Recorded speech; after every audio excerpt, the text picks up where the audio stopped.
So we're talking about trauma, Mm-hmm. but in a kind of a different way, like a different direction where it have. I mean, there are many definitions. Are there many definitions of trauma, or is it that it manifests in different ways? I think the mainly, probably two major ones, and one is more like medical. Yeah, So it could be like a trauma from like a road accident. So you've had like a rib broken, so that's trauma. like physical. Mm-hmm. But then there's the emotional one, which I think is more like you hear the people talk about it more. So trauma on the so I leave alone the medical one. Trauma is the most common definition of trauma is the emotional response to an event, which could be like an accident or an emotionally or physically harmful situation. Yeah. And then it has three broad categories. So there's acute trauma, which means trauma that is experienced from a single event. And then there's chronic trauma, which means it's trauma from a series of events. And then there's complex trauma, which is trauma from different events. So, for example, you could have had an accident, and then you get robbed, and then you get raped. So it's like complex. It's very complex. Yeah, complex. And, Has many. does it mean it's how it affects you? Am I how it happened, or what makes it like? What makes it trauma? Complicated? No, like what makes it complex? Because I think it's probably the diversity of what the events that happen to you, and probably also how your brain registers those events. So probably when an accident happens, the way your brain registers that is different from when someone gets raped. Yeah. But they're all potential causes of trauma. All these things. I mean, there's a way they, of course, affect you, Mhm. and I believe you could be aware or not aware of it. Like how it manifests or how it affects people. Like, could you know that? Is it always subconscious? Like, because I know there are people who just do things subconsciously, Yeah. and maybe it's an issue of trauma. I mean, it's because of something traumatic that happened, and now it makes you project on other people. Yeah. Or is it that always it's like subconscious? No, I think for the most part, Yeah. and for most people, trauma is always subconscious. So unless you've done like self-awareness work and you're aware of like triggers and how you tend to react when things happen, it's subconscious. So you just like you say, people just say, "Oh, I usually react like this, or I usually do this," but then you really don't go back and ask yourself, "Why do I do this?" that? Yeah. So it's more of it's a subconscious thing until you actually start doing the work to realize the reason behind why you do what you do. Let me ask now that you mentioned, so, like, how do you doing the work, which I believe is what most of people and most of us need to do. Yeah. How do you, like, according to you, how do you feel like it's the start of now making the decision to be like, I need to work on, like, I need to do the work on this? Is it because there are people who will just tell you, I'm just like that. Yeah. Yeah. So is that point where, at what point do you realize how, or do you think that someone should now start saying that I need to work on it, I need to work on this? Is it when it affects you, or when? Because I believe like even when you might not even know like it's affecting you until someone maybe points it out. Yeah. Yeah. So at what point do you think someone needs to make the decision to work on it? I think it's probably it depends on like individuals, but maybe the easiest way to like realize or notice you're actually traumatized or you do have trauma is just listening to what people around you say. Yeah. So for example, when someone says, "Oh, when you get mad, you are quite like you have tantrums or you tend to be overreacting and stuff like that." So if you pick that thing that's when I'm mad I'm actually overreacting most of the time, then if if I think if you're self-reflective, then you sit down and you're like, okay, why did I overreact? And probably it's something so small, like someone maybe stepping on you, maybe on your shoe, Yeah. yeah, and then And you then overreact. You're like, you say things that it's are out terrible. of yeah. So Yeah. when probably you go back to it, you're like, it was such a minor thing, Yeah. but you like blew it out of proportion. So I think Yeah. you start like getting back to yourself and you're like, okay, so where did I learn how to handle anger? And and then it probably, if you're self retrospective enough, it actually takes you to maybe things that you saw when growing up, like how people around you, especially adults, handled anger, and then you actually start realizing, oh, I actually started overreacting from this point. Then now it becomes easier Yeah. to do the work. And I think depending on individuals, again, you might decide to, okay, I think I might be wanting to try out therapy to help with like the anger management, or you could try talk to a friend, because therapy is not like available to everyone. It's not Let's even be cheap. honest. Yeah, It's not it's cheap. quite expensive. Like I hear like a session like in Nairobi. 2,500 maybe. Is it? I heard of 6,000. Sleep at 2 hours. That could be maybe private practice, but Oh yeah. yeah. Oh, But if you go to government it's facilities, available. Government facilities have there's a therapy? charter for mental health facilities that was released in 2021, and it's available in most Oh, county hospitals. that's nice. But you So see, let's say they're overworked because like maybe they're you like find two in two, and then you have like 200 clients. But I feel like we are in a better place in terms of how people handle their mental health, and also how people are very eager to like be self-aware and to do the work and to do actually this. Maybe the most important thing to mention on trauma is something called inner child healing, because trauma comes from, most of the trauma, emotional trauma anyway, comes from things that happened in your childhood that triggered, or rather bruised your emotions. And then when you grow up to be an adult, you tend to like project those things to other people. So whether it's at your workplace, whether it's your romantic relationships, whether it's your like What are- platonic friendships. what are some of these things that could have happened to your inner child, as you've said, or could have happened to you when you were younger, and manifest in your older relationships?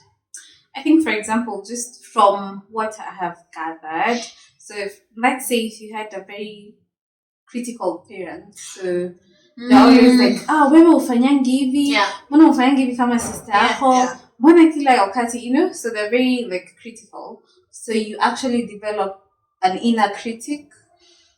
So you're really hard on yourself when you make mistakes. And you feel like you're never enough. Exactly. So how you project that when you're an adult is you'll try to compensate.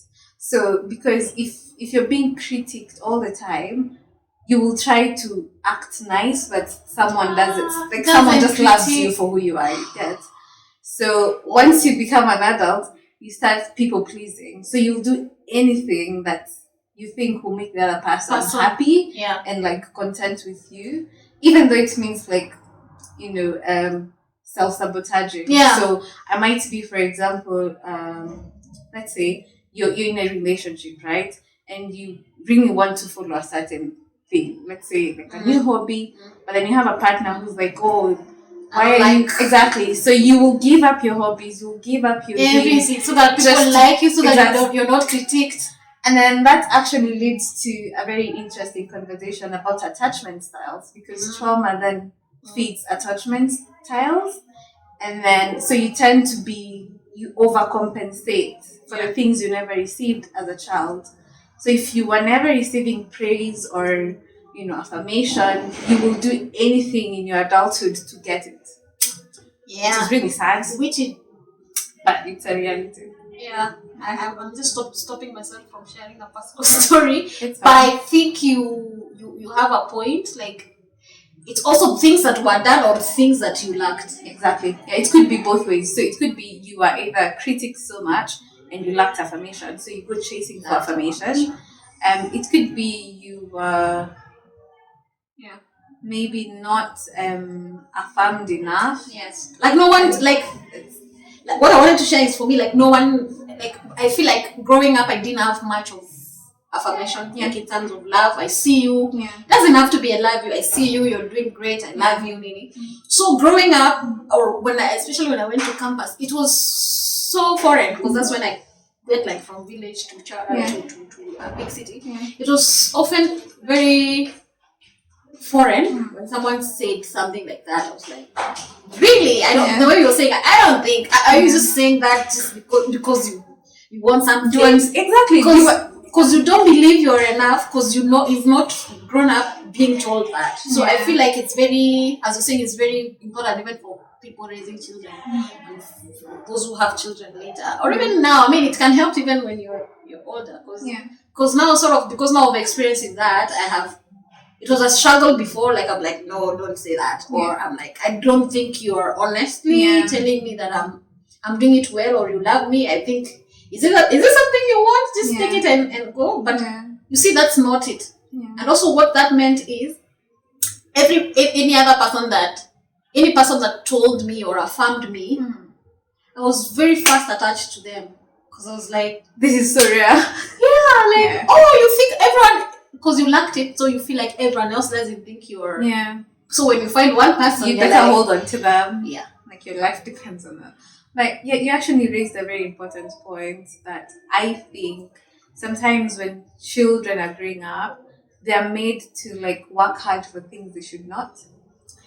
So, for example, if a parent keeps saying, "Oh, if you actually perform well in school, then I'll get you this, or I'll take you to this place, or I'll get you a new, pair of shoes," or I mean, shoes, clothes. Those are the basic needs. Like I don't have to work on exactly. But then to be very honest, I think the generation of our parents did the best they could, right? Yeah. But they didn't have enough information on knowing how these things could affect their children. But I feel like for us, we have, like, we know better, so we definitely should do better. It's not easy, but I think being like aware helps you make better choices. So like I was saying, our parents might be like, ukipita KCSE, nitakununulia kiatu mpya. And you're like, a shoe is it's a basic It's need, not a token of appreciation.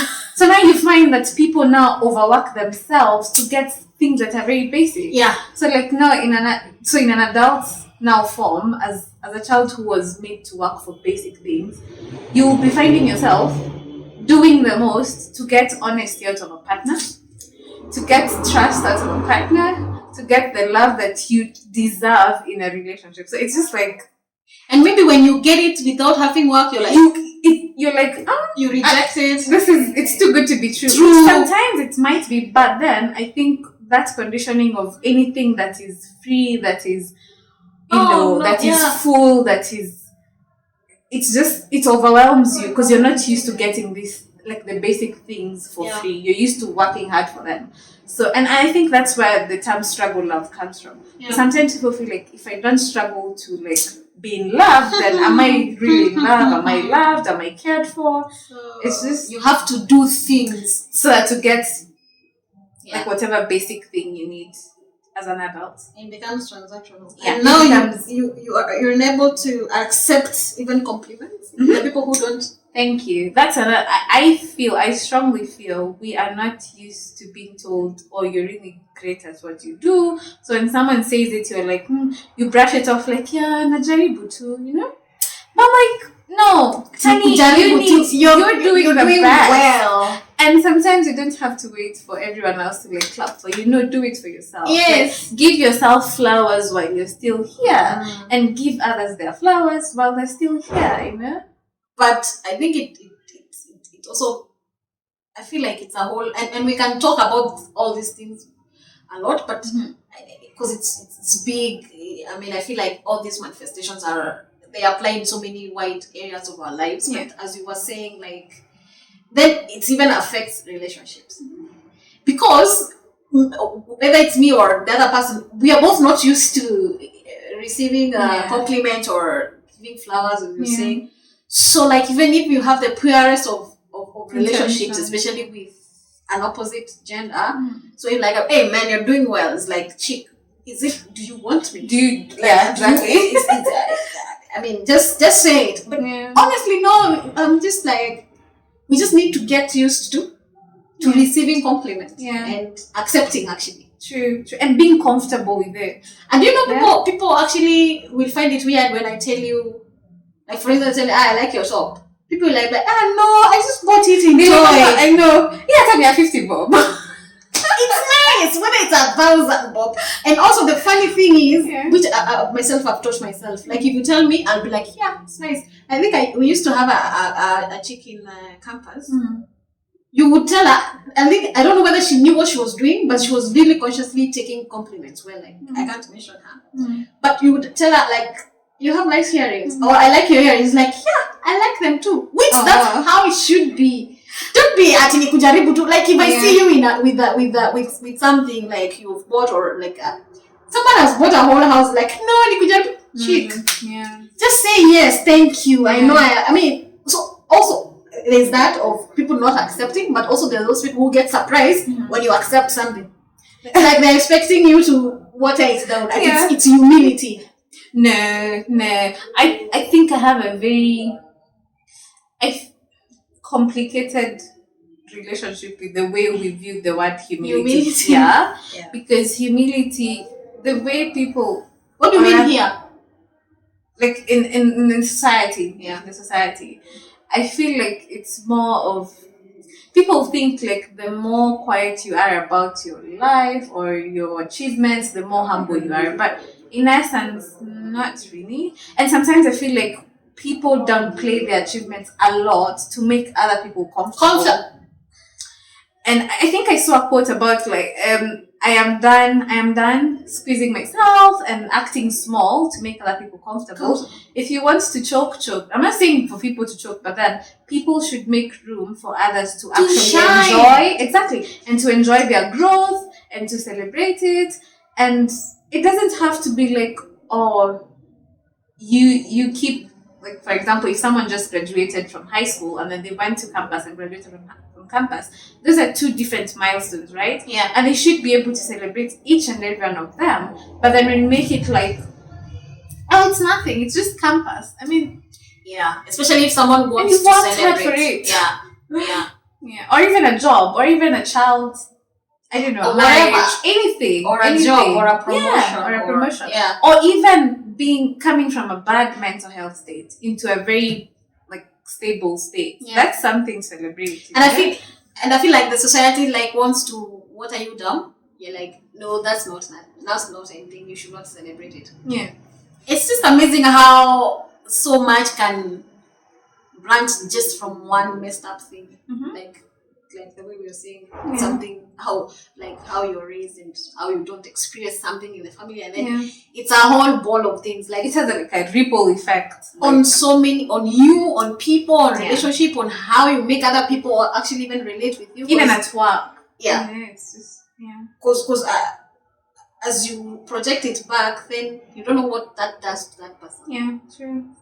Like if you compliment someone and then, or if like you celebrate something and then people are like, nah, it's so nothing, and you'll feel like, maybe I shouldn't be doing it. Like maybe I'm too much, but that's wrong. Like, and I feel it happens a lot, but that's wrong. Like by the time someone is celebrating something, that does not make you small.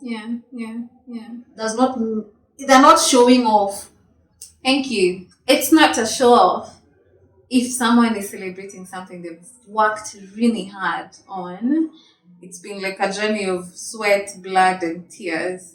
They deserve that relief at the end.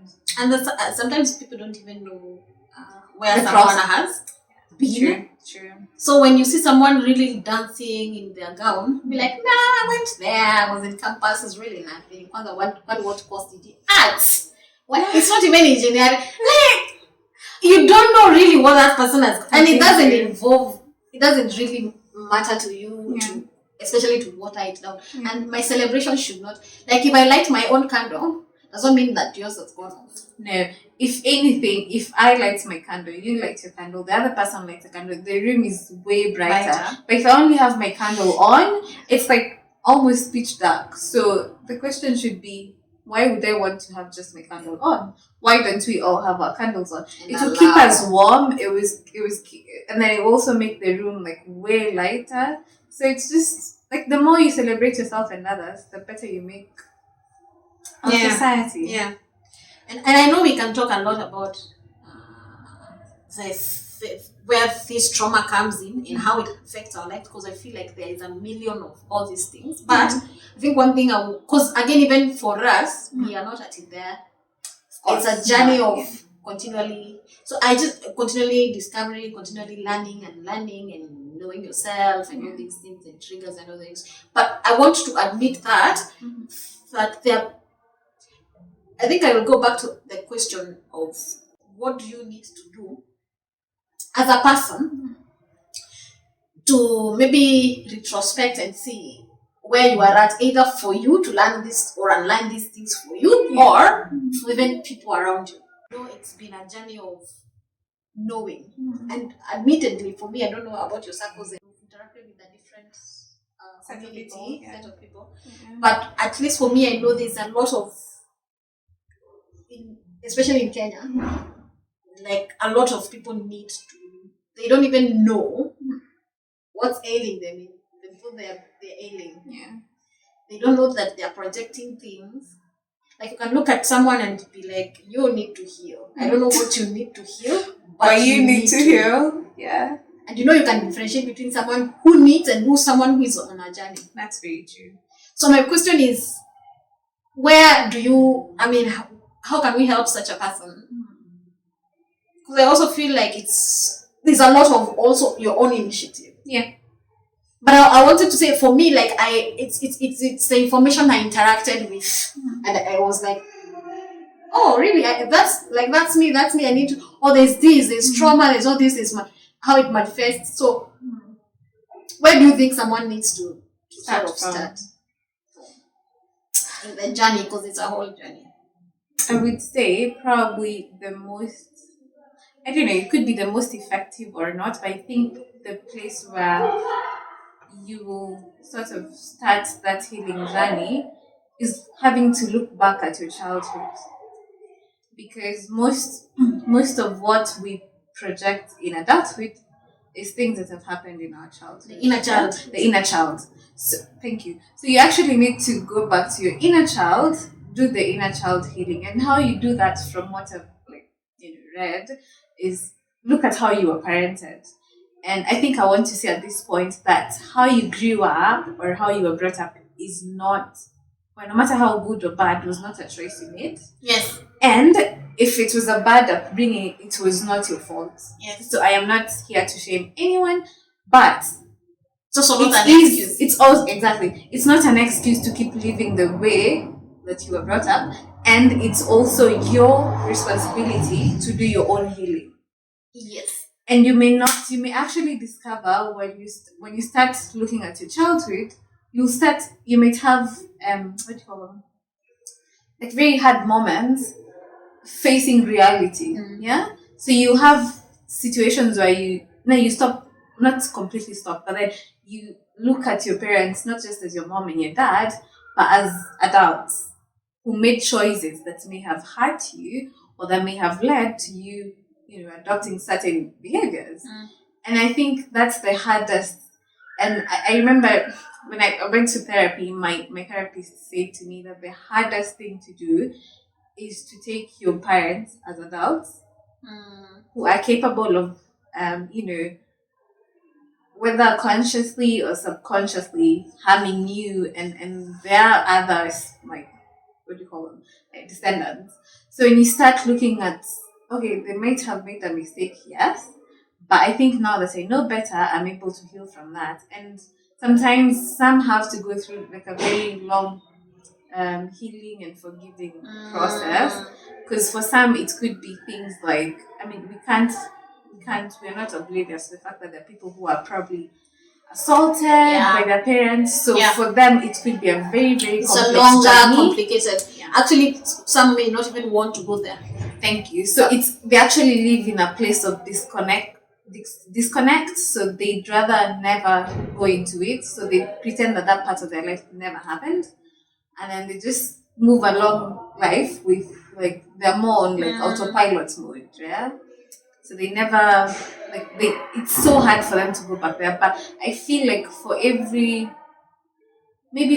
trauma, like trauma is something. It's not something that is cast on stone, and it's not something that you should die with. Yeah. It's something that you can heal from once you realize where it stems from and how it's affecting your day-to-day life. Yeah. And then if you're really eager to like change that pattern, it becomes easier to now move forward. And of course I would absolutely, and I wish, and probably this is just a plea to the government, or I don't know, the people who are responsible for mental health services in Kenya, like just make it affordable to people. Yeah. Because I think therapy would benefit literally everybody. And also, the other thing, you don't have. Well, I feel like this is besides the point, but you don't have to go to therapy because you feel like you have an issue. Yeah, it's like eating well. Yeah, that's why it's called therapy. Yeah, you don't have to activate. You have a deficiency of vitamin C, now you take it. Yeah, like it's like a routine taking care of your mind. Yeah. But I feel like even without, because people will be like, therapy is long, it's far for the people. Idea. But it's and also the point, not to just say what you to connect with what you've said. Making the decision to know that you need to work on something. Yeah. I feel like you might not necessarily know where it stems from. Yeah. But the fact that you've taken the journey to change or even learn and know how to handle and to know, like, I react like this, so why do I do this? How do I need to stop? As we have said, like, how you are raised is fine. Yeah. But you should not be an excuse. Yeah. To just keep. And I feel like let me give an example. Being a firstborn child. Yeah. I think I was so used to like being, for lack of a better word, a caretaker. So you have to be very. You are a second parent, deputy parent. So you like have to make sure everyone is like sorted out. So for some reason, like it almost automatically makes you come last on the list. Yeah. Mm-hmm. So you just make sure everyone is okay. I don't relate because I'm a middle child. Well, see. You have to make sure everyone else is okay, and I think I get the, like, back then how they meant it to be like they just want to teach you responsibility, which is okay, but then I feel like it's taken too far. It is, because I remember growing up and you'd actually go for like social functions and every like uncle or auntie is like, join the Mkuba, you should get good grades so that your siblings have an example. So you have a whole trail of people that you're carrying, and you're a child. You don't even have time to enjoy your childhood because you're like, if I fail, what will my siblings will say? Exactly. My siblings will say, Siali, they failed, so why should I not? And I remember when I started doing my therapy sessions, I realized just how much I had to do in terms of releasing myself from the perfectionism that comes with, wanting to set an example. And that's because I wanted it myself, but because voices around me are like, you're the first one. You should be a good example. You should be this. So that makes you feel like I have to do everything in a certain way. And I remember that sort of held me back when I started working, because I couldn't submit projects on time because I'm waiting for it to be attention to detail. But mine, I think, was just too much, because now I have perfect. Now I can only submit like maybe 30 minutes to deadline. And I remember having a conversation with like my supervisor, and I was like, and they were like, you don't have to wait until everything is perfect.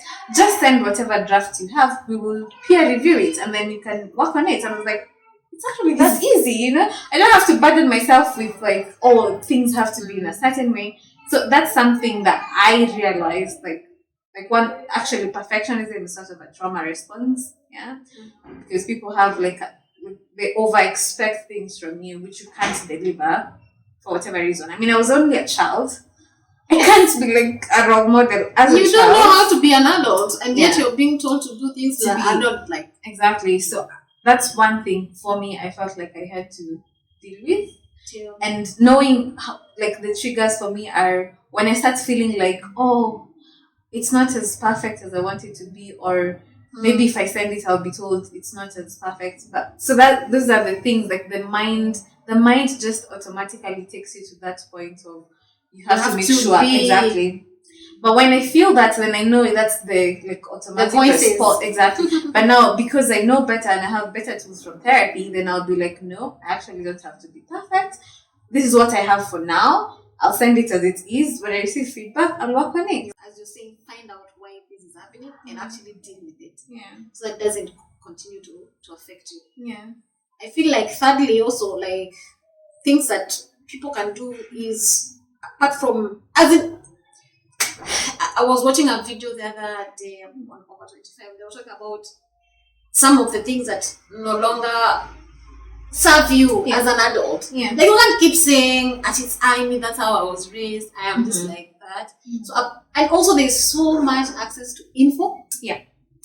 There are so many people out there who are actually sharing about their lives. Like for me, I will tell you, I have most of my learning and self awareness is from information that I've interacted with. And different people have different ways of interacting with information. And those who read books, there are tons of books out there that talk about these things. You will know about triggers of what kind of trauma and how to deal with that, and how actually to know if you went through it. There are videos. For me, I'm a video person, so like I will watch people. I'll watch people sharing that. Just I will look. I will also like things, like so many things I have learned by just listening to people, like on YouTube and all. So there's so much access to info. There's so much access to even people around you can actually point you to things. True. And like we say, like people, when you hear, sometimes I know we get very defensive. Yeah. When someone tells you, oh, you do things in a certain way, and you're like, oh, like it's just so human to get defensive and you want to protect yourself. But sometimes actually listen. And if more than one person points out something about, because some would have like an issue with things, so yeah, if it's one person, but if it's repeated, exactly, and different people and probably over different circumstances, then maybe it's worth actually listening. And if it's someone who's close to you, just ask them, okay, so you said I react this way or I do this thing that is not, you quite don't find nice, and just try to understand from their perspective how they view like that specific thing that they find maybe annoying, and that may actually help you to work on something that the beginning of your and I just remembered, I don't know, I learned this thing from I think high school. It was about the window of, I can't remember what window, but then there are four. So it's like a square and then has four small squares. So there's one part of you where you know yourself, you know everything about yourself from that aspect. And there's another aspect, I think you're blind to it. So only people outside can see it. So I think each one of us has a part that we are blind to. And unless the people around us, our friends, our family, point it out, we may never know. And if it's people who actually care about you, then maybe it's worth listening to. yeah. I think you raised a very important point about your co-workers being the ones pointing out. Because sometimes I feel like the people who care about you might be very cautious in terms of how they approach you, on especially a trait that they quite don't like. So they'll sugarcoat it, or they might actually never tell you because they're scared of how you will, or maybe ruining like the kind of relationship you have. So sometimes people who have no attachment to you might be better at grasping things and being like, hey, pointing it out.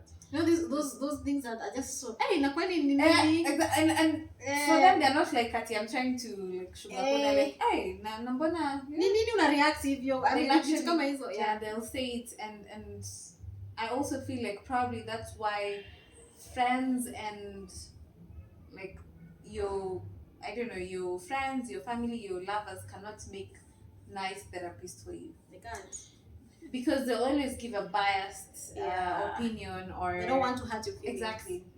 That's why sometimes you're told, just because they're your friend, don't just go dumping on them and thinking like, oh, you're my therapist. No, Sometimes it's just Actually, if good it's like your best friend, they will just check. How can you do that? You are the Exactly. coolest person I know. They are the ones that They'll are wrong make you- when exactly. maybe it's you you are actually wrong you and need you to need to change. apologize, exactly. And then also someone is saying, I think it's a meme, so you and your best friend that you go to for therapy need therapy, but your best friend needs it more because that's like the therapist, and you know they're probably struggling with so many things, like I know she's wrong but I don't want to tell her that she's wrong. So I yeah, feel like that's very friends and sweet. family are not therapists. Yeah. Bottom line. I feel like, as I said, we can say a lot, and we cannot possibly. I think the message for me, the message for this is to know that first of all, how you were raised is not an excuse Yeah. for your bad behavior, for your how you just have you're not able to relate with people socially well. Yeah. So you need to maybe learn, introspect, and see and maybe begin listening more to people and what feedback is coming to you, and actually realize that these people don't hate you. Maybe they have a message. Yeah. That's number one. Number two, also, like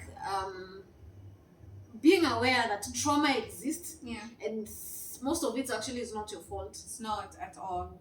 It's not your fault, but it's your duty to heal. It's your duty to learn that you have it and to heal. It's a continuous journey. But as I said, you can see someone who is on their journey and who is.